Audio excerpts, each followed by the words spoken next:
الحمد لله نحمده ونستعينه ونستغفره ونعوذ بالله من شرور أنفسنا من يهد الله فلا مضل له ومن يضلل فلا هادي له ونشهد أن لا إله إلا الله وحده لا شريك له ونشهد أن محمدا عبده ورسوله أما بعد فأعوذ بالله من الشيطان الرجيم بسم الله الرحمن الرحيم يا أيها الذين آمنوا صلوا عليه وسلموا تسليما اللهم صل على سيدنا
अल्लाह पाकेर बंदा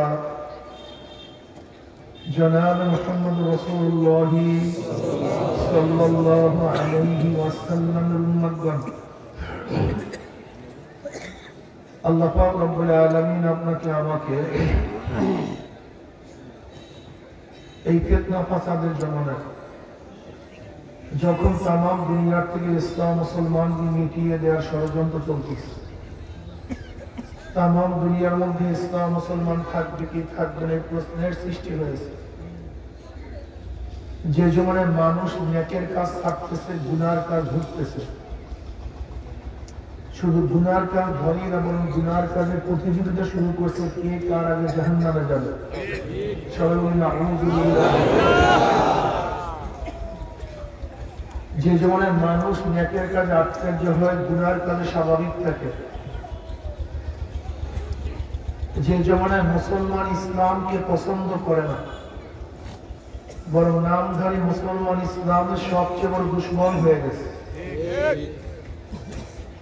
যে জমানায় শিরক বিদআতকে ইবাদত মনে করে শিরক বিদআতকে ইবাদত মনে করে কবর পূজা ব্যক্তি পূজা মানুষকে সিজদা দেয়া কবরকে সিজদা দেয়া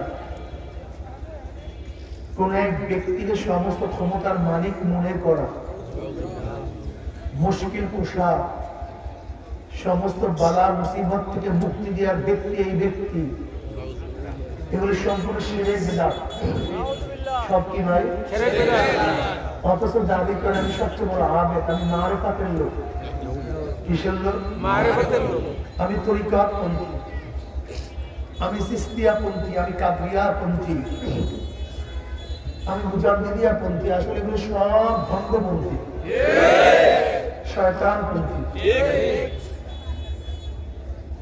কাদরিয়া তরিকা বরফির আব্দুল কাদের জিলানী রহমাতুল্লাহ আলাইহি নিসবত যে তরিকা তার নাম কাদরিয়া নাকি ভাই জি সিস্তিয়া তরিকা মাইনুদ্দিন সিস্তি রহমাতুল্লাহ আলাইহি নিসবত যে তরিকা তার নাম সিস্তিয়া তরিকা জি আহমদ সাহেব রহমাতুল্লাহ আলাইহি যাকে মুজাদ্দিদ আল-ফিসানি রহমাতুল্লাহ আলাইহি বলেন তার নিসবতে যে তরিকা তার নাম মুজাদ্দিদিয়া তরিকা ঠিক আছে এখন আমার প্রশ্ন হলো, তুমি কাদিয়া তরিকার লোক, আব্দুল কাদের জিলানী রাহমাতুল্লাহ তার পীরকে সিজদা করছেন, তুমি করো কি? তিনি কি তার পীরের মাজার বানাইছেন? না। তুমি বানাইছে কিভাবে? তিনি কি তার পীরের মাজার মধ্যে সিজদা করছেন? তুমি করো কিভাবে? যে মাইনুদ্দিন চিশতি রাহমাতুল্লাহ আলাইহি একার হাতে এই পাক ভারত উপমহাদেশে প্রায় 1 কোটি মুশরিক মুসলমান হয়েছে, আর তুমি তার দিকে নিসবত করে তুমি মুশরিক হয়ে যেতেছো। তুমি কি চিনো মাইনুদ্দিন চিশতি রাহমাতুল্লাহ আলাইহি? তোমার তো জানাই নেই তার সম্পর্কে। মাইনুদ্দিন চিশতি রাহমাতুল্লাহ ওই ব্যক্তি, যে এই ব্যক্তি প্রথম কলেমার দাওয়াত নিয়ে দেশে আসছেন। মোহাম্মদ বিন কাসিম রাহমাতুল্লাহ আলাইহি 712 ঈসাই সালে তিনি সিন্ধু প্রদেশ দখল করেন। 712 ঈসাই সালে রাজা দাহিরের 1 লক্ষ সৈন্যের বিরুদ্ধে তিনি বিজয় অর্জন করেছিলেন। মাত্র সৈন্যের সংখ্যা ছিল 5000। কেন এসেছিলেন? রাজা দাহিরের জলদস্যু কর্তৃক একজন মুসলিম মেয়ে অপদস্থ হয়েছিল, লাঞ্ছিত হয়েছিল। কয়জন? একজন মুসলিম মেয়ে লাঞ্ছিত হয়েছিল, অপমানিত হয়েছিল।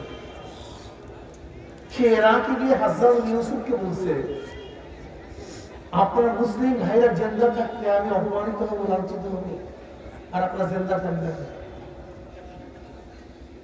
দেখেন, মুসলমানের রিশতা, সম্পর্ক রক্ত এবং গোশতের মাধ্যমে হয় না। মুসলমানের সম্পর্ক ঈমান ও ইসলামের মাধ্যমে হয়।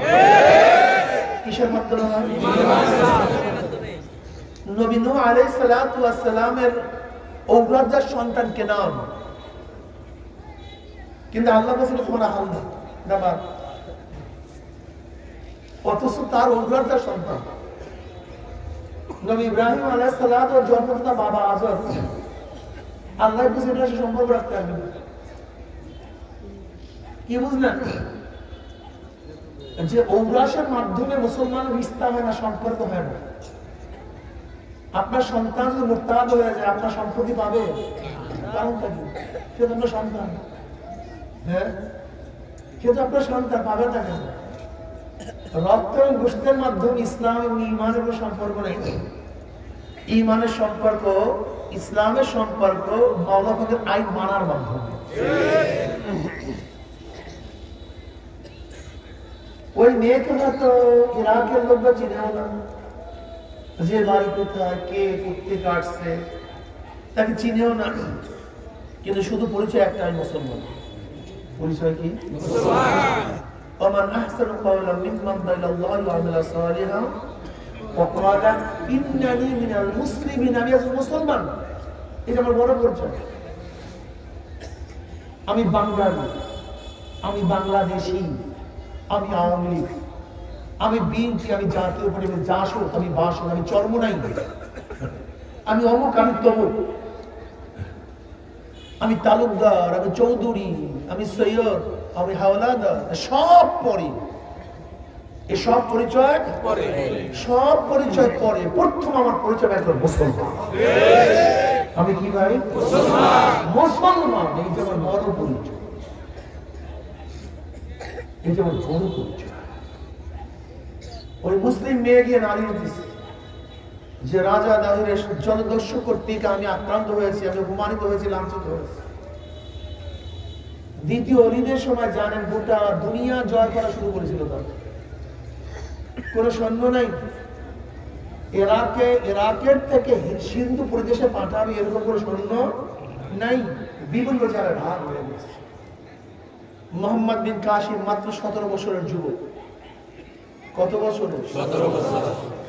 আর তোমার আমার বাচ্চারা 30 বছর 40 বছর হয়ে গেলে এখন ছোট। তোমার বাচ্চা ছোটই থাকে, কিন্তু মুসলমানের বাচ্চারা জন্মের পরেই তারা মুসলমান হয়ে যায়, সিং হয়ে যায়, তারা বাল হয়ে যায়। মাদার গাছের জন্মই মাদার গাছ, সেগুন গাছের জন্ম চন্দনের জন্ম, স্বর্ণ জন্মই হয় স্বর্ণ হয়ে। মুসলমানের সন্তান জন্মই হয় মুসলমান হয়। তোমার মধ্যে তো আমার মধ্যে ঈমান নেই, এগুলি তো সব ফালতু। অধিকাংশ মানুষ ইসলাম থেকে অনেক দূরে, শুধু কাছে না, অনেক দূরে, যা ধারে কাছে অনেক ইসলাম। মোহাম্মদ বিন কাসিম চিন্তা করলেন, আমার মতো যুবক সন্তানরা, মুসলমানের সন্তানরা জিন্দা থাকতে আমার মুসলিম বোন অপমানিত হবে, লাঞ্ছিত হবে। সৈন্য খোঁজা শুরু করলো, যদিও সেই বাঘা সৈন্যরা নাই কি ওরাকের মধ্যে, দুর্বল দুর্বল পোলাপার দিয়ে মাত্র 5,000 জোগাড় করছে। কয় হাজার? ইরাক থেকে রওনা করছে সিন্ধুর দিকে, ভারতের দিকে। ইরাক থেকে হাজার হাজার মাইল দূরে রওনা করছে, মাত্র 5,000 সৈন্য। যখন রাজা দাহির জানতে পারছে মুসলমান আক্রমণ করার জন্য আসছে, 1 লক্ষ সৈন্য সমাবেশ ঘটাইছে। কত? 1-2 না, 1 লক্ষ। আর মোকাবেলায় মাত্র মুসলমান পিঠ দেখাতে পারে না, বুক দেখায়। তাদের আঘাত পিছনে লাগে না, কোথায় লাগে? আর ভাই তুমি আমি নাই, মুসলমানের কথা বলতেছি, তোমার আমার কথা বলতেছি না, এটা মুসলমানের কথা বলতেছি। বলতে পারো হুজুর আমরা কি মুসলমান না? আমরা নামধারী মুসলমান। আমরা কি মুসলমান ভাই? নামধারী মুসলমান। আমতলিতে আম নাই, ঢাকার পশু খেতে কথা কয় না, বলতে ঢাকার পশু খেতে, ঢাকার কলা বাগানে, আমাদের বরিশাল কীর্তনখানা নদীর মধ্যে কীর্তন। ঢাকায় বুড়িগঙ্গা কি নাই? মুসলমানের মধ্যে কি নাই? ইসলাম নাই।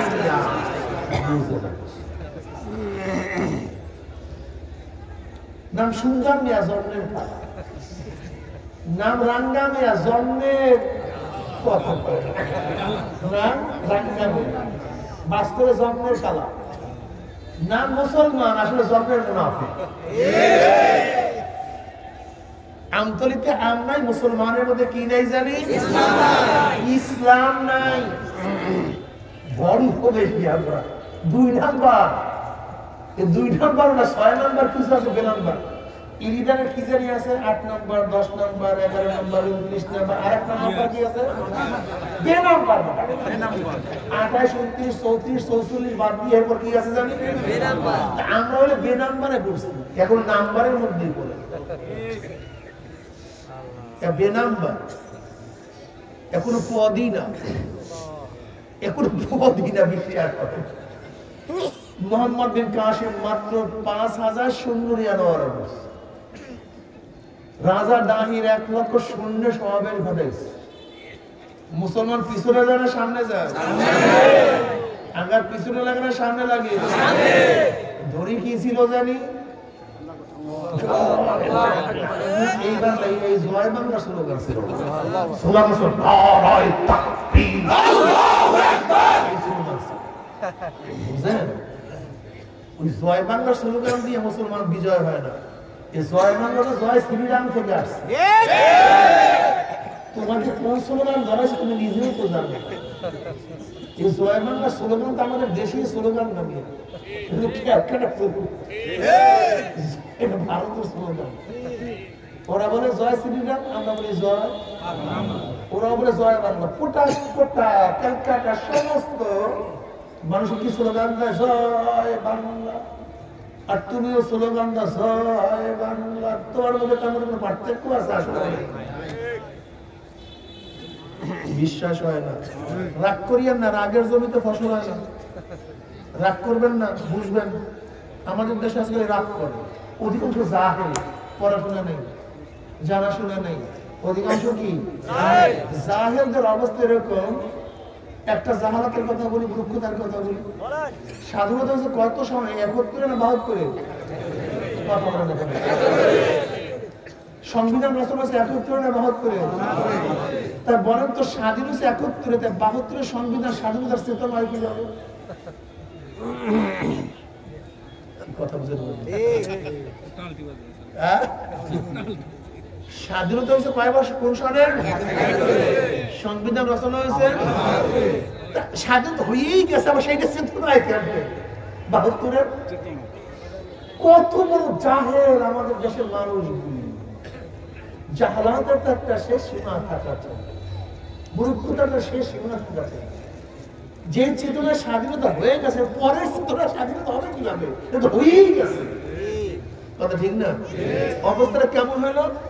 বাচ্চা জন্ম হওয়ার পরে কইতে আছে না বাবা আব্দুল্লাহ, না বাবা হইলো আব্দুল রহমান, যে জন্ম হয়েছে তার পরে।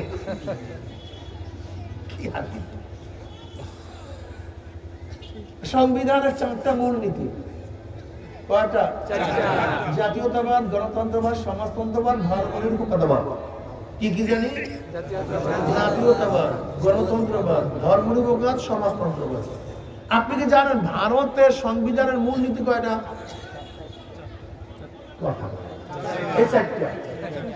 ভারতের সংবিধানের মূলনীতি গণতন্ত্রবাদ, ধর্মনিরপেক্ষতাবাদ, সমাজতন্ত্রবাদ আর জাতীয়তাবাদ। ঠিক ভারতের সংবিধানের ডাইরেক্ট সংবিধান বাংলাদেশে। এই সংবিধান আমাদের দেশের সংবিধান না ভারতের সংবিধান?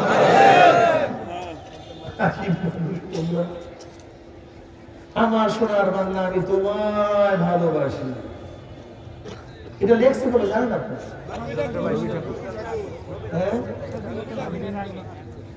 রবি ঠাকুরের 1905-এ লেখছে এই গান। রবি ঠাকুর বিভক্ত অভক্ত বাংলাদেশের বিপক্ষে এটা লেখছে, কথা ঠিক না? অথচ ভারতের এক কবির কবিতা তোমাদের দেশের জাতীয় সঙ্গীত এক গোটা দুনিয়ার মধ্যে নেই, একমাত্র বাংলাদেশ ব্যতীত। অন্য দেশের কোন কবির কবিতা, গান, জাতীয় সঙ্গীত এটা শুধু কোথায় মেশাল? এক পিস দেশ আছে গোটা দুনিয়ার মধ্যে, সেই পিসটা হলো বাংলাদেশ। সব পাগল হয়ে গেছে স্বাধীনতার জন্য। জানাশোনা অনেক কম, জানাশোনা অনেক কম। ভারতের সাথে চুক্তির পরে তাজউদ্দিন সাহেব কি বলছিলেন জানেন? দেশটাকে বিক্রি করে দিলাম, ওনার কাঁপতে কাঁপতে পড়ে গেছে, দস্তখত করার পরে বেহুশ হয়ে গেছে। দেশটাকে বিক্রি করে দিলাম। যাই হোক, আমি অন্যদিকে যাইতেছি, ওইদিকে আমার যাওয়ার কথা ছিল। মোহাম্মদ বিন কাসিম রহমতুল্লাহ আলাইহি মাত্র ৫,০০০ সৈন্য নিয়ে রাজা দাহিরের ১,০০,০০০ সৈন্যের বিরুদ্ধে আক্রমণ করছে। সোরেঙ্গানি ধরছে তো ধরছে। ওই যুদ্ধে রাজা দাহিরকে হত্যা করছে, মুসলমানরা বিজয় অর্জন করছে। ৭১২ ঈসাই সালে কলেমার কথা উদ্যান করছে। তার আগেও এই দেশে কলেমার দাওয়াত নিয়ে কারা আসছে তুমি জানো? এই পীর বুজুর্গ, পীর মাশায়েখ। এদেশে রন্ধে রন্ধে সব জায়গাতে কলেমার দাওয়াত পৌঁছেছে কারা?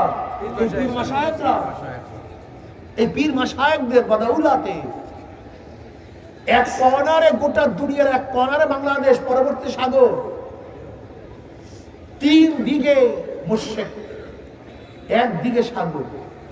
সেই ৭০টা ভূখণ্ডের মধ্যে উপরে মুসলমানের সংখ্যার কারণটা কি? অন্য কোনো কারণ নাই, একমাত্র কারণ হল পীর মাশায়েখ যে রক্তলাভ পরিশ্রমের মাধ্যমে সিনা বা সিনার থেকে সিনায় দিন পুষায় গেছে। আলহামদুলিল্লাহ। এজন্য ব্রিটিশ এদেশে প্রায় ২০০ বছর শোষণ করার পরেও টুপি কমাতে পারেনি, দাড়িওয়ালা কমাতে পারেনি, মসজিদ কমাতে পারে নাই, মাদ্রাসা কমাতে পারে নাই, কলেমার সংখ্যা কমাতে পারে নাই। কারণ বাংলাদেশের মুসলমানদের কলেমা এমন এক জায়গায়, এমন এক গভীরে চলে গেছে যেখানে ব্রিটিশদের তলোয়ার পুষতে পারেনি। এমন এক গভীরে চলে গেছে যেখানে ব্রিটিশরা আঘাত আনতে পারেনি, বের করতে পারেনি কলেমা। ৮০,০০০ আলেম হত্যা করছে, শহীদ করছে, এই কলেমা কমাতে পারেনি। চাকরি চর থেকে শুরু করে খায়বার পর্যন্ত এমন কোন গাছ ছিল না যে গাছের মধ্যে একজন আলোকে হাসি ঝুলানো হয় নাই, কমাতে পারে নাই। লক্ষ লক্ষ আলেম ওলামারা হিজরত করতে বাধ্য হয়েছিল, কলেমার দাওয়াত কমাতে পারেনি। ওই ওরিয়েন্টালিস্টরা ইসলামকে ধ্বংস করার জন্য সুফিসাম নামে, ওরিয়েন্টালিস্টরা সুফিসাম নামে বিভিন্ন মিথ্যা তাসাউফ, যার সাথে ইসলামের কোন সম্পর্ক নেই, যার সাথে যুগী ঋষি এদের সম্পর্ক, সেই সমস্ত তাসাউফ দিয়ে আমাদের হাজারো মুসলমানদেরকে মুশরিক বানায় ফেলেছে। কবর পূজা, ব্যক্তি পূজা, নামাজ নাই, রোজা নাই, পর্দা নাই, হজ নাই, যাকাত নাই, গাঁজা সেবন করে, সুদ খায়, অপকর্মের মধ্যে লিপ্ত করে। আমি মারেফতপন্থী। তুমি মারেফতপন্থী না শয়তানপন্থী? নিয়ে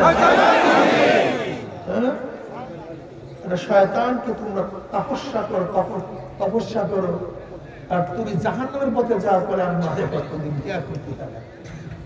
মারেফতের সবচেয়ে শ্রেষ্ঠ নমুনা ছিল জনাবে মুহাম্মদ রাসূলুল্লাহ সাল্লাল্লাহু আলাইহি ওয়াসাল্লাম। সে নামাজ কাজা করছে, রোজা ছাড়ছে, বেপরদা ছিল, গাঁজা টানছে, সুদ খাইছে, ঘুষ গ্রহণ করছে, হারামের মধ্যে লিপ্ত ছিল। তা তুমি থাকো কিভাবে? মারেফতপন্থী। মারেফতের পূর্তি আলী মুর্তজা রাদিয়াল্লাহু তাআলা খোলাফায়ে রাশিদিন, তারা কি হারামের মধ্যে লিপ্ত ছিল? মারেফতের তাজ ছিল কারা? হাসান বসরি রহমাতুল্লাহ আলাইহি, হাসান বসরি রহমাতুল্লাহ আলাইহি, ফুজাইল রহমাতুল্লাহ আলাইহি। আপনার মারফত পূর্তি ছিল বরফ আব্দুল কাদের রহমাতুল্লাহ আলাইহি, বাইজুল বুস্তানি রহমাতুল্লাহ আলাইহি।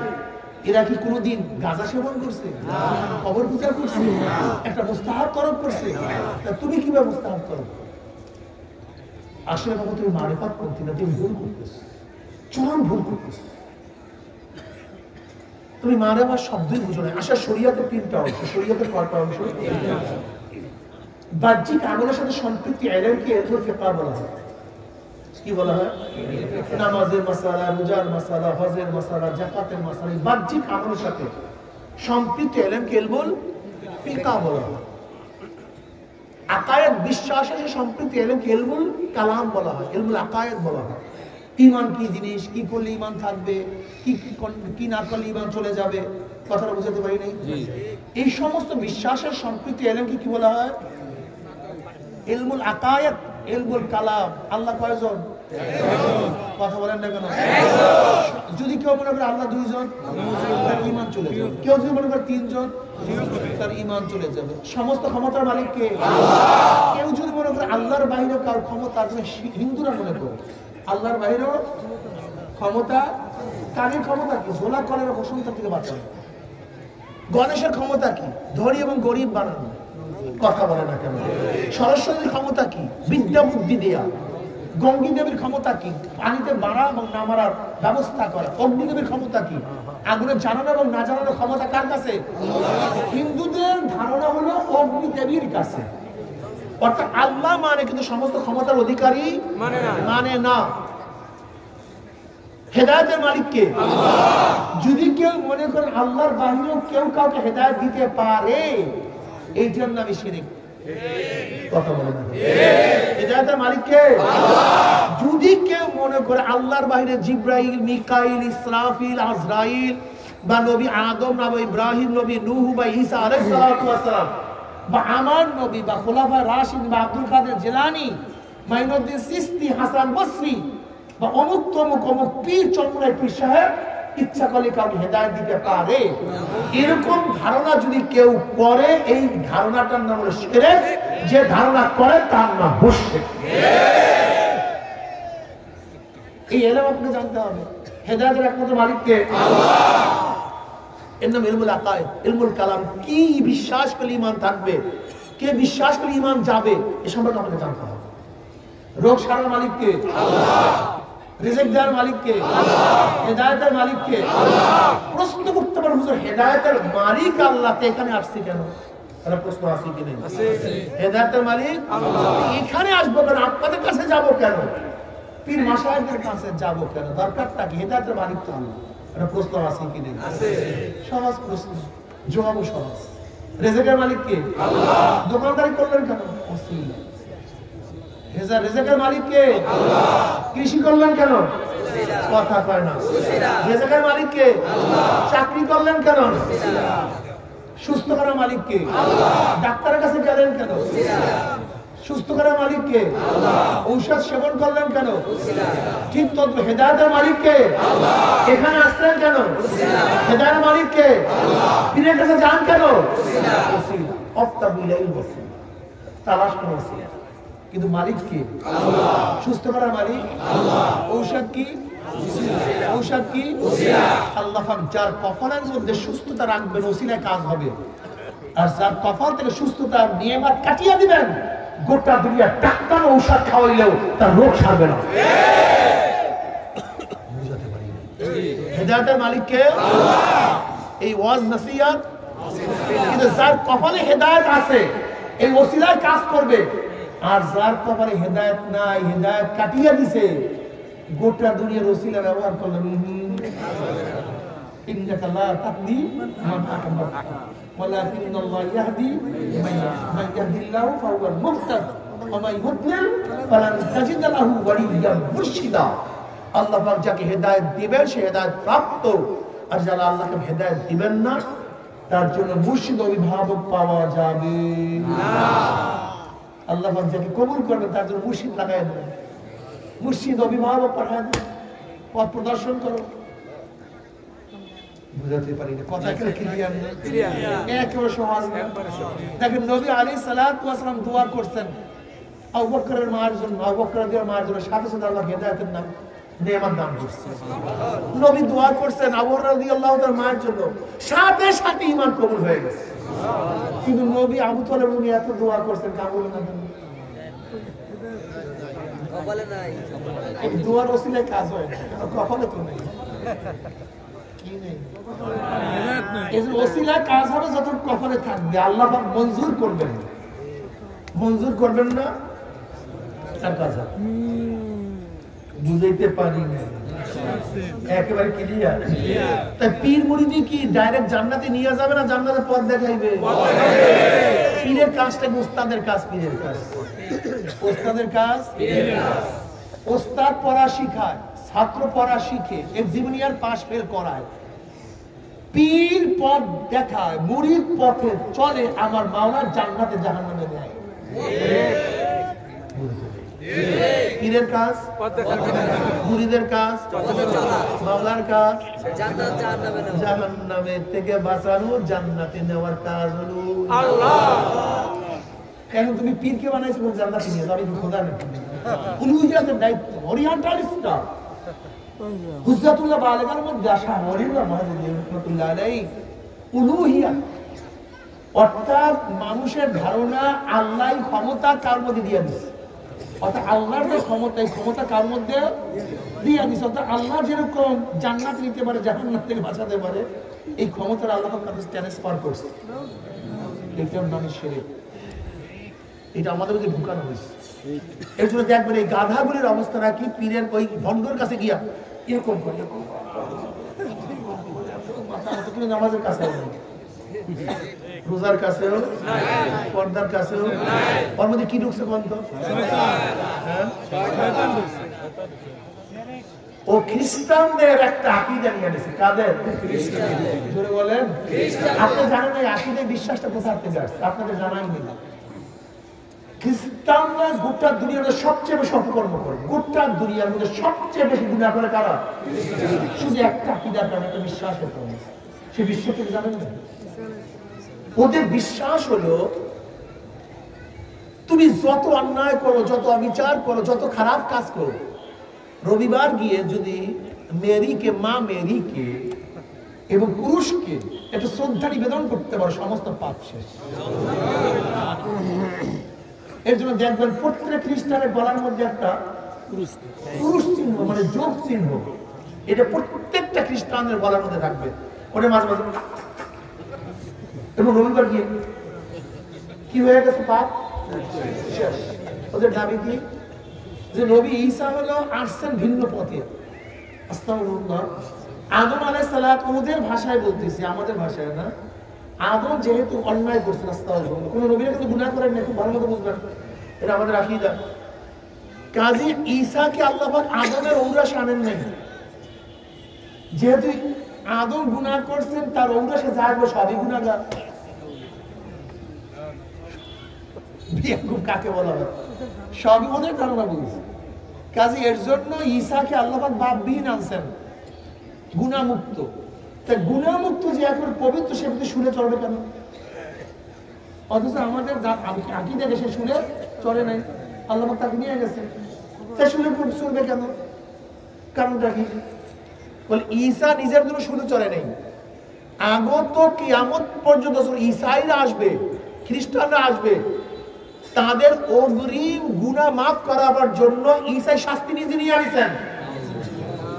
এখন আগত খ্রিস্টানদের কাজটা কি? শুধু ঈসা এবং মেরিকে শ্রদ্ধা নিবেদন করা।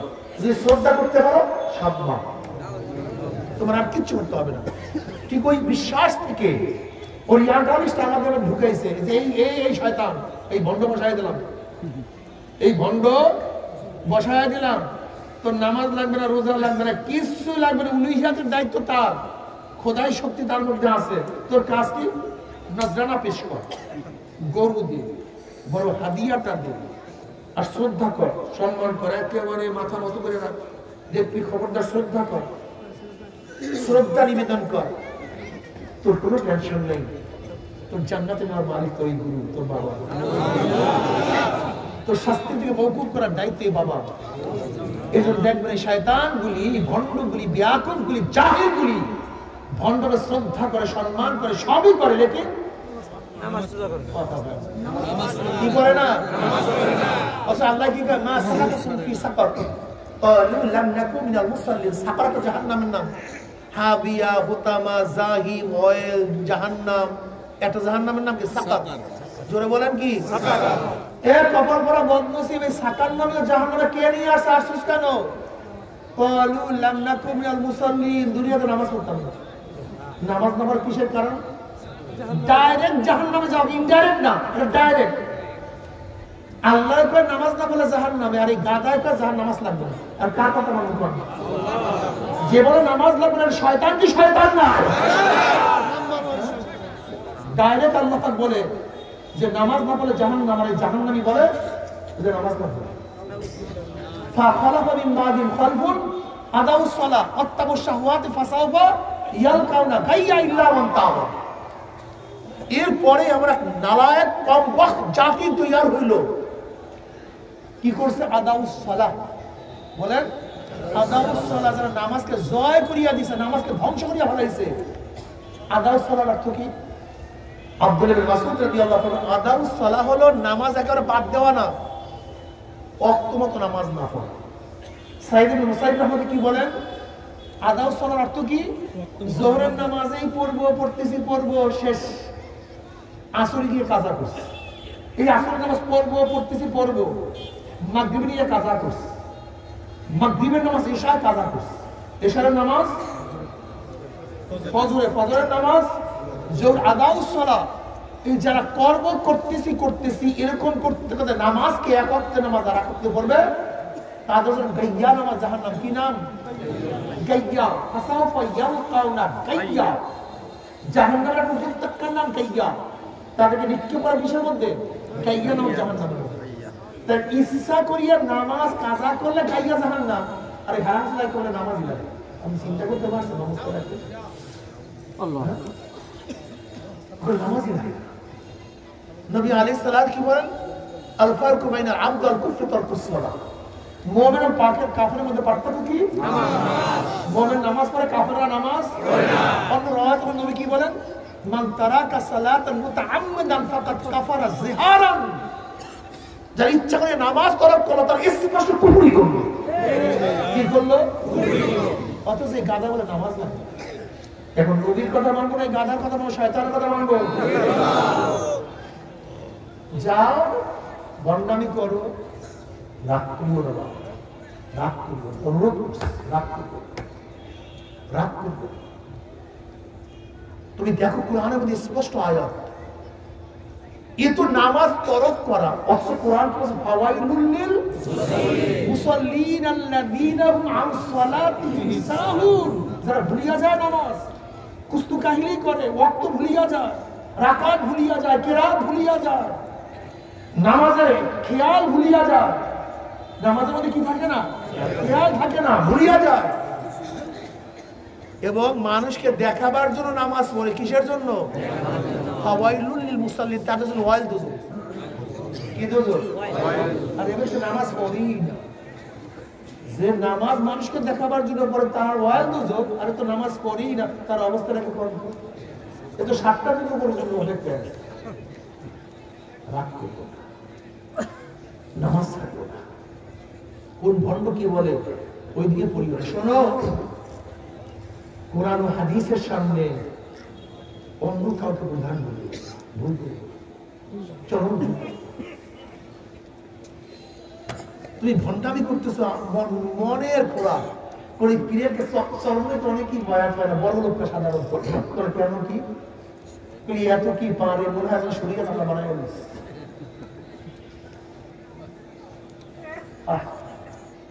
কোন অমুক দল করো সার আছে, অমুক দল করে ইসলামে কি আছে, দাড়ি ছাড়তে পারবা, টুপি লাগবে না, লম্বা জামা লাগবে না, প্যান্ট করতে পারবা, পর্দা করলেও আমি সার আছে।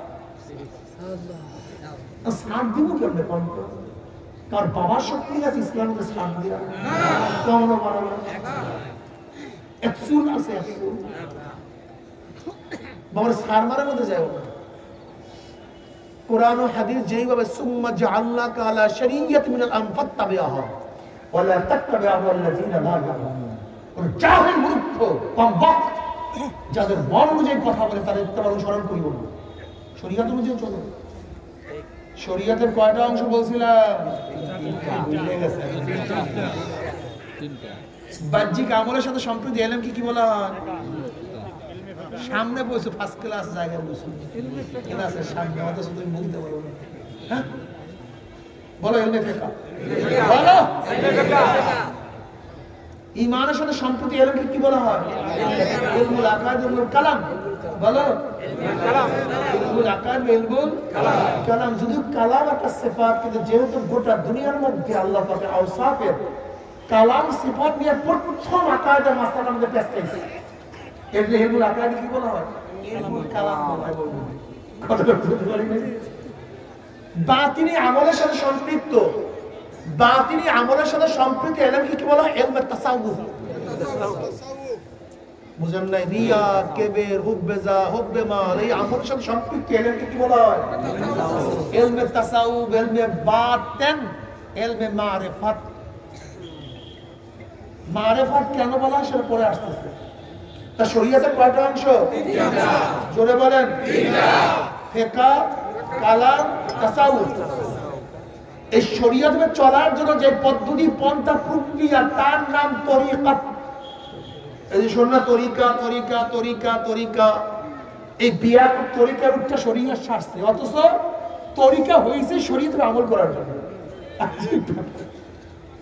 তরিকা হয়েছে কিসের জন্য? শরীয়তের উপরে উদাহরণ দেন, এত উদাহরণ দিলে বুঝতে পারবেন। যেরকম আউয়াবিন নামাজ, এরশাদ নামাজ আছে কি নাই? কিন্তু যদি আজকে হাত তুলতে বলি, দেখবেন মৌলভীপুরে একজন হাত তুলতে পারবে না, বিশ্বাস করেন। কিন্তু যারা তরিকাতপন্থী তারা হাত তুলতে পারবে। আমরা আউয়াবিন করছি, এরশাদ করছি, তার মানে সে শরীয়ত জানে, কিন্তু শরীয়তের উপরে তরিকার উপরে না থাকার কারণে শরীয়ত আমল করতে পারতেছে না। কথাটা বুঝাতে পারি না। একবার 100 বার সুবহানাল্লাহ করলে কি হয়? 100 হজের সওয়াব হয়ে যায়। কথা কয় 100 সুবহানাল্লাহ পড়লে ইসমাঈল আলাইহিস সালাম পুত্রের 100 গোলাম আযাদ করে যেই পরিমাণের সওয়াব, এই পরিমাণের সওয়াব হয়ে যায়। সুবহানাল্লাহ। 100 বার আলহামদুলিল্লাহ পড়লে 100 ঘোড়া আল্লাহর রাস্তায় দান করলে যেই সওয়াব, এই পরিমাণের সওয়াব হয়ে যায়। সুবহানাল্লাহ। 100 বার আল্লাহু আকবার পড়লে 100 উট আল্লাহর রাস্তায় জবে করলে যেই পরিমাণের সওয়াব, এই পরিমাণের সওয়াব হয়ে যায়। সুবহানাল্লাহ। এই হাদিস ওলামায়ে কেরাম জানে কি জানে না? কিন্তু আজকে যদি এখানে হাত তুলি, 100 বার সুবহানাল্লাহ, 100 বার আলহামদুলিল্লাহ, 100 বার আল্লাহু আকবার কি বলছেন, দেখবেন অনেকে হাত তুলতে। কিন্তু যারা তরিকাতপন্থী, যারা তরিকাতপন্থী তারা হাত তুলতে পারে। তার মানে রিয়া হারাম জানে, কেবের হারাম জানে, কিন্তু ফিরতে পারে না। কারণটা কি?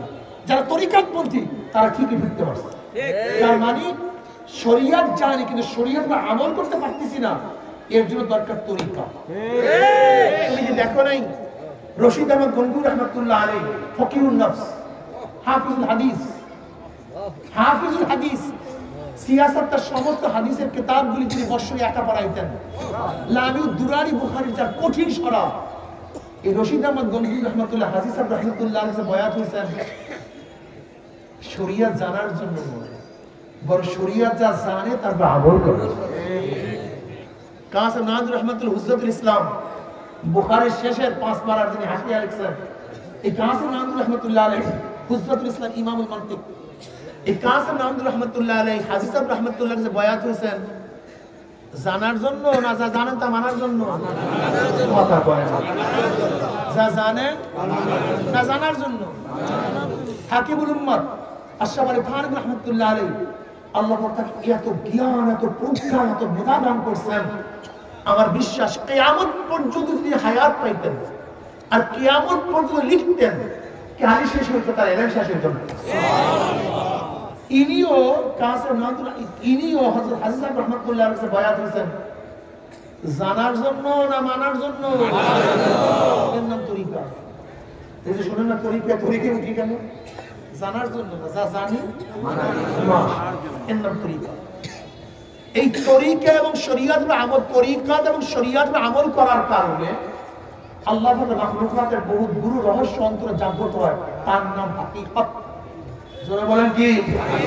আল্লাহ আসমান কিভাবে বানালেন, জমিন কিভাবে বানালেন, এত বড় সূর্য 13 লক্ষ বড় দুনিয়া আসছে, 9 কোটি 30 লক্ষ বার মুসা, এটা উঠাইল কেন? সালাই কেন? আল্লাহ পাকের মাখলুকাতের বহুত গুরু রহস্য অন্তরে জাগ্রত হয়, তার নাম হাকিকত। বলেন হাকিকত, তরিকত, মারিফত, হাকিকত, তরিকত এবং শরীয়তে চলার পরে আল্লাহ পাকের আওসাফ, আল্লাহ পাকের গুণের বহুত গুরু রহস্য অন্তর্গত জাগ্রত, তার নাম মারিফত। জোরে বলেন কি? মারিফত। এই গাদায় মারিফতের লাইনে আছে, নামাজই পড়ে না, চিন্তা করতে কত বড় গাদার গোষ্ঠী গাধা। মারিফত। আমার মাওলা রহমান, আমার মাওলা রহিম, আমার মাওলা গফফার, আমার মাওলা সত্তার, আমার মাওলা খালিক। কিভাবে খালিক? ফি আহসানুল খালিকিন, তার সৃষ্টি কতই না সুন্দর। ফি আহসান তাকবীর, কত সুন্দর জোড়া দিয়ে তিনি বানাইছেন। আল্লাযী খালাকা সাবা সামাওয়াতিন তিবাকা মা তারা ফি খালকির রহমানি মিন তাফাউত ফারজিল বাসারা হাল তারা মিন ফুতুর সুম্মা আরজিল বাসারা কাররাতাইনি ইয়ানকালিব ইলাইকাল বাসারু খাসিয়ান ওয়া হুয়া হাসীন। দেখ আমি আসমানকে কিভাবে চপকা চপকা সৃষ্টি করছি, দেখ কোনো ভুল তার মধ্যে পাও কিনা। আমি মাওলা পাক রব্বুল আলামিন কিভাবে সূর্য সৃষ্টি করছি, কিভাবে তারকাগুলোকে বিভিন্ন ভাবে সেট করছি। ওই যে তারকাগুলি দেখো, তারকাগুলি কিন্তু দুনিয়ার চেয়ে কোটি কোটি গুণ বড়, ওই সূর্যের চেয়ে কোটি কোটি গুণ বড়। আমার তারকাগুলি বিনা রশিদে, বিনা খুঁটিতে কিভাবে ঝুলন্ত অবস্থা আছে, আমার ঘুরতে আছে। আমি মাওলা গোটা দুনিয়াকে ঘুরাই, আমি মাওলা আসমানকে গানি, মাওলা পাক রব্বুল আলামিন সূর্যকে ঘুরাই। একবার চন্দ্র সামনে যায়, আরেকবার পিছনে আসে, আরেকবার সূর্য পিছনে যায়, আরেকবার সামনে আসে। একটার সাথে আরেকটা টক্কর খায় না। তুই কি দেখো নাই আমি শীতের দিনে বাতাস উত্তরে নিয়ে শীত বহন করি, আবার গরমের দিনে সেই বাতাসকে ঘুরিয়ে দক্ষিণে নিয়ে যায়। তুই কি দেখো না জোয়ারের মধ্যে কত সুন্দর পানি উপরে উঠে, আমার ভাটার সময় পানিগুলি কোথায় চলে যায়। আমি গাছের মধ্যে কি ক্ষমতা রাখছি, তুই যত কার্বন ডাই অক্সাইড ছাড়া সব চালিয়ে নিয়ে অক্সিজেন ছাড়িয়ে দেয়। আহসানুল খালিকিন, আমার মাওলা কত সুন্দর সৃষ্টিকর্তা, আমার মাওলা কত সুন্দর রিজিক দাতা, আমার মাওলা তোমাকে আমার কত সুন্দর জোড়া দাতা। যদি মাওলা তোমার আমার চোখ পিছনে নিত, তাহলে হাতের মধ্যে খাবার নিয়ে পিছনে নিয়ে দেখিয়ে তারপর খাবার মুখে নিতে হবে। তুমি কি দেখো কত সুন্দর সেট করছে, কত সুন্দর হাতের মধ্যে আমার মাওলা কত মেশিন লাগাই দিছে। হাত লাগাবার সাথে বলতে পারো গরম না ঠান্ডা, খাবার উঠাবার সাথে না তোমাকে বলিয়ে দেব পচা না ভালো। মুখে দেওয়ার আগে জিভা লাগিয়ে তোমাকে বলিয়ে দিবে এটা খাবার উপযুক্তি উপযুক্ত। আমার মুখে দেওয়ার সাথে সাথে ভিতর থেকে লোকমার মধ্যে তোমার লালা ভরিয়া যায়। এসব আমার মাওলা ছাড়া এত সুন্দর কেউ বানাইতে পারে না। আমার মাওলা তোমাকে আমাকে এত নিয়ামত দান করছে। তুমি কি দেখো না কত মানুষকে আমার মাওলা অন্ধ করিয়া সৃষ্টি করছে। তুমি কি দেখো না কত মানুষকে আমার মাওলায় বোবা করিয়া বানাইছে? তুমি কি দেখো না কত মানুষকে আমার মাওলায় বিকলঙ্গ করিয়া দুনিয়ার মধ্যে প্রেরণ করছে? যদি মাওলায় তোমাকে আমাকে অঙ্গ বানাইতো, গোটা দুনিয়ার মানুষ চোখ দিতে পারতো না। তোমাকে আমাকে বোবা বানাইলে কেউ জবাব দিতে পারতো না। তোমাকে আমাকে বিকলঙ্গ বানাইলে গোটা দুনিয়ার মানুষ তোমাকে আমাকে সুন্দর হাত দিতে পারতো না। আমার মাওলার এত নিয়ামত ভোগ করি, আমার মাওলার সাথে মোকাবিলা করো। আমার মাওলার হুকুম মানবি না, আমার মাওলা ও ছাড়বে না। বাবারে, সন্তান বারবার অন্যায় করলে বাবাকে চুমুক্ত করিয়া দেয়, স্ত্রী বারবার অন্যায় করলে তানার দিয়া দেয়, বন্ধু অন্যায় করলে বন্ধু ত্যাগ করিয়া দেয়, মালিকের সাথে অন্যায় করলে মালিক চাকরি থেকে নট করিয়া দেয়।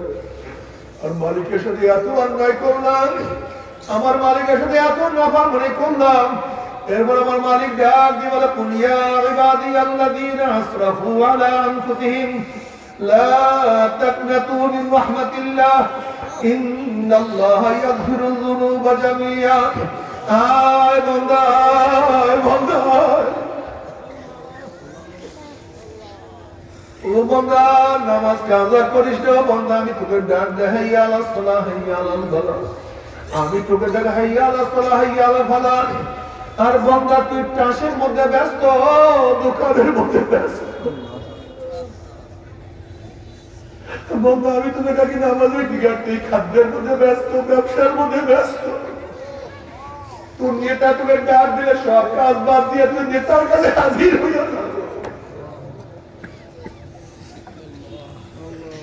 তোর নেতা তোকে মিছিলে ডাক দিলে তুই সমস্ত কাজ বাদ দিয়ে তুই নেতার আদেশ মানো। তোর নেতা যখন তোকে যে আদেশ করে সব কিছু বাদ দিয়ে নেতার কথা মানো।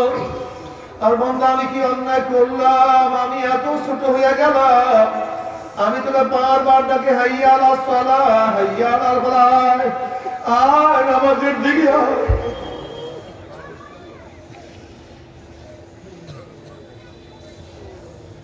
তুই আমার কথা মানতে পারলি না।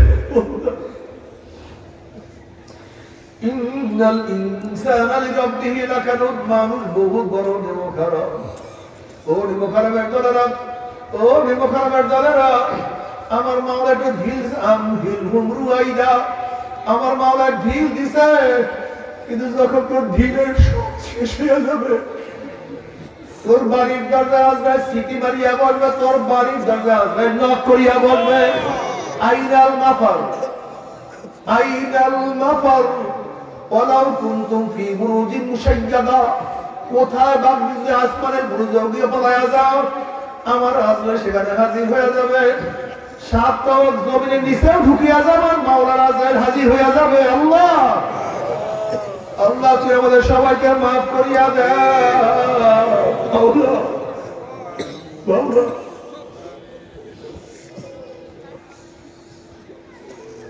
আমার যুবক বাবারা, আমার মুরব্বী বাবারা, আমার পর্দার মা বোনেরা, ও মুরব্বী বাবারা, পর্দার মা বোনেরা, আজকে দুনিয়ার ব্যবসায় একবার লস করে বারবার ব্যবসা করিয়া লাভ করার আশা করা যায়। আজকে দুনিয়ার পরীক্ষা একবার ফেল করে বারবার পরীক্ষা দিয়ে পাশ করার আশা করা যায়। আজকে দুনিয়ার মামলায় ম্যাজিস্ট্রেট করে হামলে, জজ করে হামলে, হাইকোর্টে হামলে, সুপ্রিম করে আপিল করিয়া জেতার আশা করা যায়। কিন্তু খোদা না খাস্তা, খোদা না খাস্তা, খোদা না খাস্তা, মৌয়াতের মামলায়, কবরের মামলায়, ওই নিজাম ওই ফুসরাতের মামলায় যে একবার সিলিপ কাটিয়া যায়, আর তো দ্বিতীয়বার আপিল করা যাবে না। মৌয়াতের চান্স একবার, দ্বিতীয়বার কোন চান্স নাই। কবরে ঢোকার চান্স একবার, দ্বিতীয় ঢোকার কোন চান্স নাই।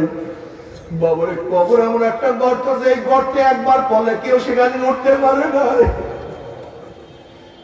কবরের মধ্যে একবার ঢুকে আসতো তো কেউ বের হইতে পারে নাই।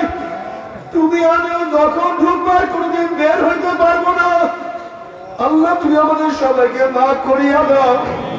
কিন্তু তুমি কি জানো কবরের অবস্থাটা কি হবে? কাউর রাউদাতুল মিন রিয়াদিল জান্নাত, জান্নাতের বাগিচা হয়ে যাবে। আর কাউর কবরটা হুফরাতু মিন হুফরাইন নার, জাহান্নামের কুয়া হয়ে যাবে। ও আমার গরিব বাবারা, দুনিয়ার কাজ করতে করতে পিঠটাকে কালো বানায় ফেলাইছ। দুনিয়ার কাজ করতে করতে শান্তি কি জিনিস পাইও না, পাও নাই। দুনিয়া তো অশান্তির মধ্যে ছিল, আমাদের কবরের মধ্যে গুর্জের বাড়ি শুরু হইয়া যায়।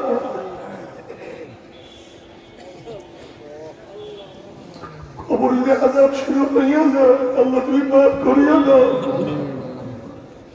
তোমার সে বড় বদনসিব আর কেউ হইতে পারে না।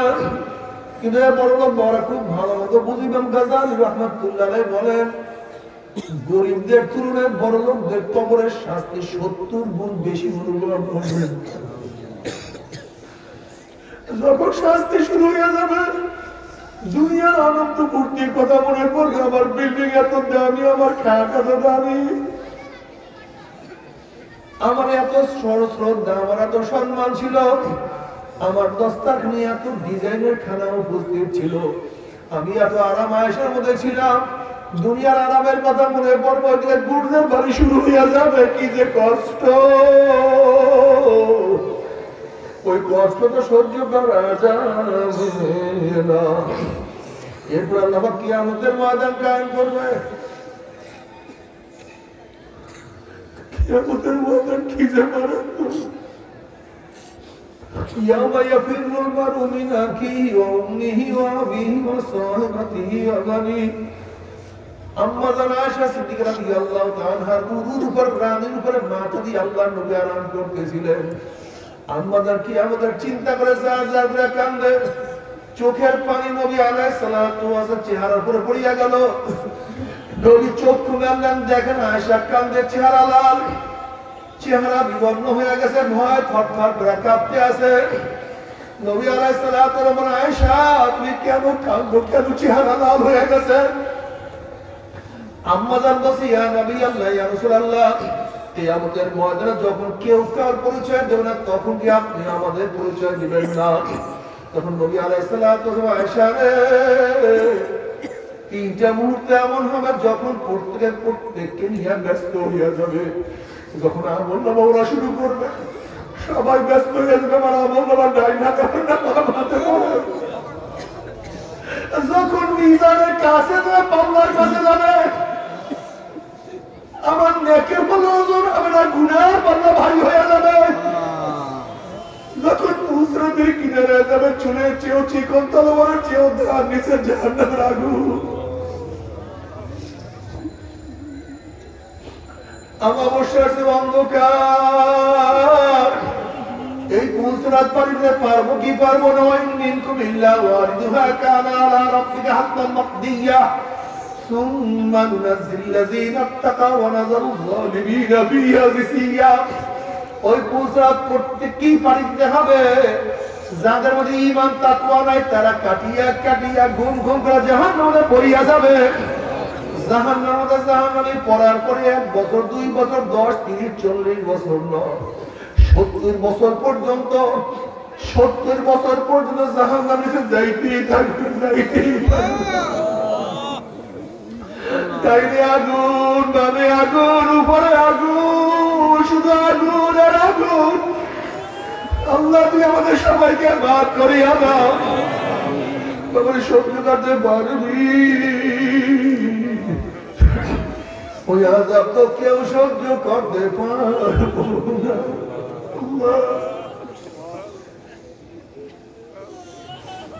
আমাদের সবাইকে মাফ করিয়া দাও। বাবা, তোমার আমার কলব তো পাথর যায়, শক্ত হয়ে গেছে। নবী মুসা আলাইহিস সালাতু ওয়াস সালাম একদিন এক জায়গা থেকে রওনা করছে, দেখে একটা পাথর কান্দে। নবী মুসা আলাইহিস সালাতু ওয়াস সালাম বলেন, পাথর কেন কান্দো? পাথর বলতে আল্লাহ নবী মুসা, আল্লাহ জাহান্নামকে মানুষ এবং পাথর দিয়া জ্বালাইবে। ওয়াকুদুহান নাস ওয়াল হিজারা, ওয়াকুদুহান নাস ওয়াল হিজারা, মানুষ এবং পাথর দিয়া জ্বালাইবে। সেই জাহান্নামের ভয়ে কাঁদতে আছি। আপনি আল্লাহর কাছে দোয়া করেন, মাওলা আমাকে মাফ করিয়া দেয়। নবী মুসা আলাইহিস সালাম বললেন, মাওলা হে, একটা পাথর তোমার ভয়ে কাঁদে, তুমি তাকে মাফ করিয়া দাও। আল্লাহ পাক বলেন, সুসংবাদ জানায় দাও, মাফ করিয়া দিলাম। এই সুসংবাদ জানায় মুসা আলাইহিস সালাম চলিয়া গেলেন। অনেকদিন পরে সেখানে আসার পরে তাকে পাথর আবারও কান্দে। নবী মুসা আলাইহিস সালাম ধমক দিয়া প্রস্তুত, পাথরটিকে আমার কথা বিশ্বাস করে মাওলা মাফ করিয়া দিছে। পাথর বলছে, আল্লাহ মুসা নবীরা কোনোদিন মিথ্যা কথা বলতে পারে না, আল্লাহ আমাকে মাফ করছে, বিশ্বাস করি, তাহলে আবার কেন কান্দো? তখন পাথর বলে, আল্লাহ নবী মুসা, যদি আমি না কাঁদতাম, আমার যদি আপনি লক্ষ্য করতেন না, আল্লাহর কাছে দোয়াও করতেন না, আর আপনি দোয়া না করলে হয়তো মাওলা আমাকে মাফও করতো না। যেই কান্নার উপরে মাওলা আমাকে মাফ করিয়া দিছে, ওই কান্না আমি আর কোনোদিনও ছাড়বো না। বাবারে, পাথর কান্দে, কিন্তু তুমি আমি কান্দি না। পাথর মাওলার ভয়ে ঠাস ঠাস ফাটিয়া যায়। ثم قست قلوبكم من بعد ذلك فهي كالحجارة أشد قسوة وإن من الحجارة لما يتفجر منه الأنهار وإن منها لما يشقق فيخرج منه الماء وإن منها لما يهبط من خشية الله وما الله بغافل عما تعملون। এক ধরনের পাথর আমি মাওলার ভয়ে কাঁদতে এখানে মহরদারি করিয়া ফেলাইছে, আর একজনের পাথর আমি মাওলার ভয়ে টাস টাস ফাটিয়া পানি বাহাইয়া দিতে আছে, আর একজনের পাথর আমি মাওলার ভয়ে গড়াইয়া গড়াইয়া পড়িয়া যাইতে আছে। আল্লাহ কিন্তু কলব শক্ত মানুষের দলেরা সেই মাওলার ভয়ে জাহান্নামের ভয়ে তোমার আমার চোখে পানি আসে না। তোমার সে আমার সে বদনসিব আর কেউ হইতে পারে না। তুমি কেন খেয়াল করো না? যারা আল্লাহ তাদের তো কান্নার কথা কম ছিল, যেহেতু তারা নেকের মধ্যে থাকে, আর আমরা যারা গুনাহগার আমাদের চোখের মধ্যে বেশি পানি থাকা উচিত ছিল, কিন্তু ঘটনা তো উল্টা হয়ে গেছে। যারা আল্লাহ তাদের চোখের মধ্যে পানি, আর আমরা যারা গুনাহগার আমাদের চোখে পানি নাই। কপাল পুড়িয়া গেছে কিছু না, কপাল পুড়িয়া গেছে আর কিছু না, আর কিছু না। তবে মুমিন মুসলমান বলতে সবাই মনে চায় গুনাহ থেকে ফিরিয়া নেয়া কেমন করিয়া মাওলার জান্নাতে, তো সবাই যাইতে মনে চায়। গুনাহ নিয়ে মাওলার জাহান্নামে কাউকে কিন্তু যাইতে মনে চায় না। কিন্তু কেনই বা আমরা নেক আমল করতে পারি না, কেনই বা গুনার কাজ ছাড়তে পারি না? এর মূল কারণ আপনার আমার কাছে নফস এবং শয়তান লাগিয়া রয়েছে।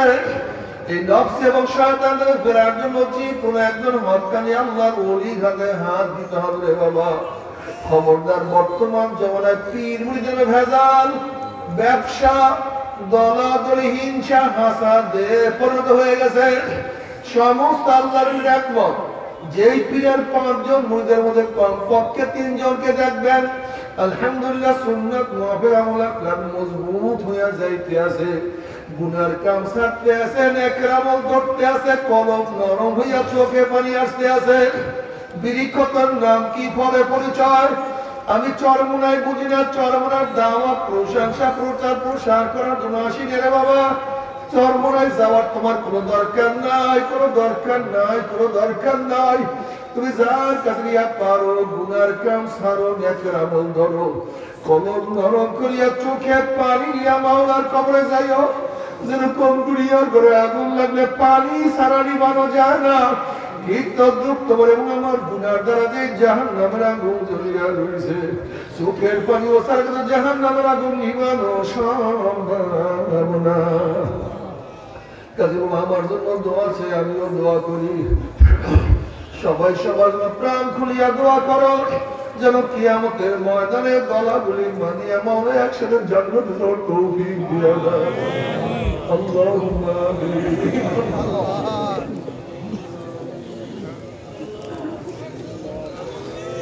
আল্লাহুম্মা আমিন। আমার পর্দার বাবুরা 2 হাত তুলিয়া মাওলার কাছে কান্দো।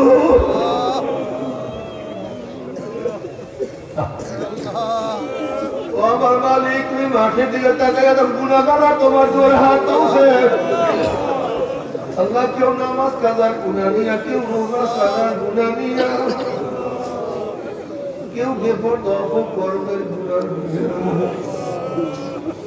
হারাম কবিরা গুনাহ নিয়া তোমার শাহিদের হাত তুলছে মাওলা আমরা যতই গুনাহ করি না কেন আমাদের গুনাহ সীমা আছে সংখ্যা আছে তোমার আমাদের কোনো সীমাও নাই সংখ্যাও নাই আমাদের গুনার দিকে না তাকাইয়া তোমার রহমতের দিকে তাকাইয়া তুমি আমাদের জিন্দেগীর সমস্ত গুনাহ খাতা মাফ করে দাও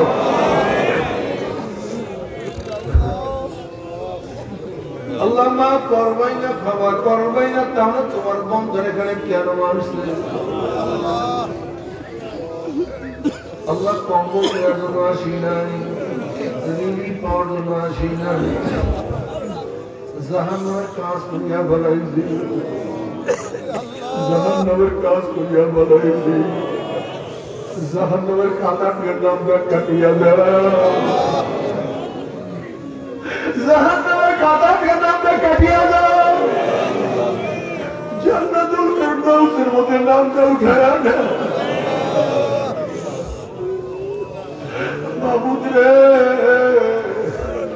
সন্তান অন্যায় করে বাবার কাছে মাপ না পাইলে মার কাছে মাপ করার আশা করে ভিক্ষুক এক দরজা ভিক্ষা না পাইলে অন্য দরজা ভিক্ষা করার আশা করে আমরা তোমার দুয়ারে ভিক্ষু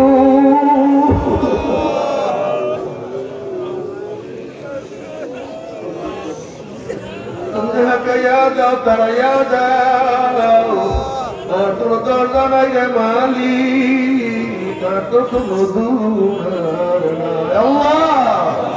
আল্লাহ তুমি মাঠে দিয়ে তাকাইয়া দেখো তোমার বন্ধা কেন কান্দে কেন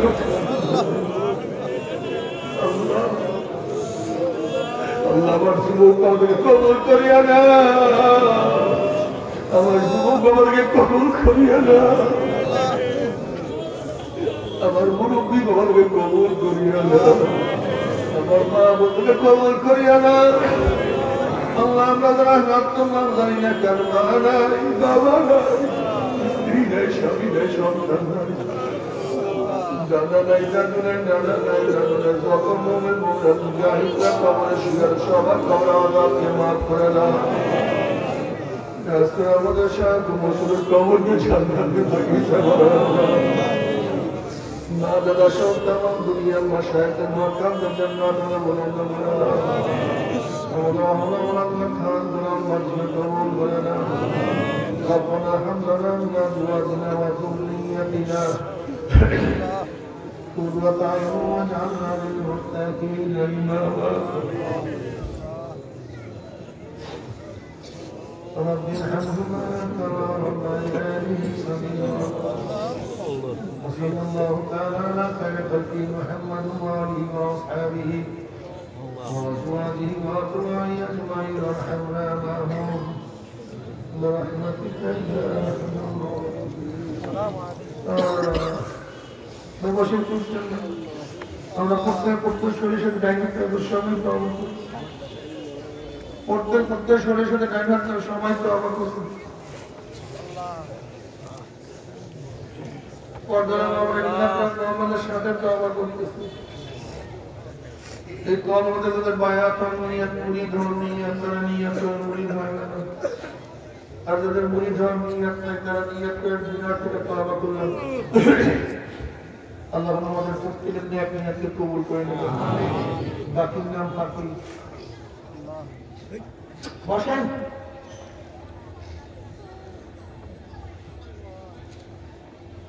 আল্লাহ সবাই নিয়ত করি অনেকেই বলে হক্কানি আল্লাহ ওনাদের সাথে সম্পর্ক রাখার দরকার নেই আমি ঝগড়া তর্ক করবো না যারা হক্কানি আল্লাহ ওনাদের সমাজে আছে তাদের আমল আখলাক দেখেন তাদের চেহারা দেখেন আর যারা নাই তাদের চেহারা দেখেন তাহলে আপনি বুঝতে পারবেন কোনটা ঠিক কোনটা বেঠিক সবাই আমার সাথে সাথে বলেন আউযুবিল্লাহি মিনাশ শাইতানির রাজিম বিসমিল্লাহির রহমানির রহিম আশহাদু আল লা ইলাহা ইল্লাল্লাহ ওয়াহদাহু লা শারীকা লাহু ওয়া আশহাদু আন্না মুহাম্মাদান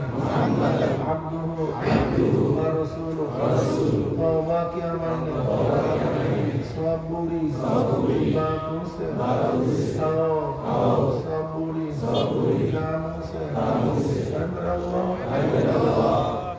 इस तौबा को कबूल कर आओ बयात करना तरीका इश्तिया सदरिया अदरिया नक्शबंदिया मुजद्दिदा के ऊपर हाँ की सैयद मोहम्मद फैजुल करीम खलीफा शाइखुना मुर्शिदुना मरहूम जनाब हजरत मौलाना सैयद मोहम्मद फैजुल करीम साहिब के रहमतुल्लाह इस तरीके की नेमतों मेरे नसीब कर आओ जमात में रसूलुल्लाह सल्लल्लाहु अलैहि वसल्लम के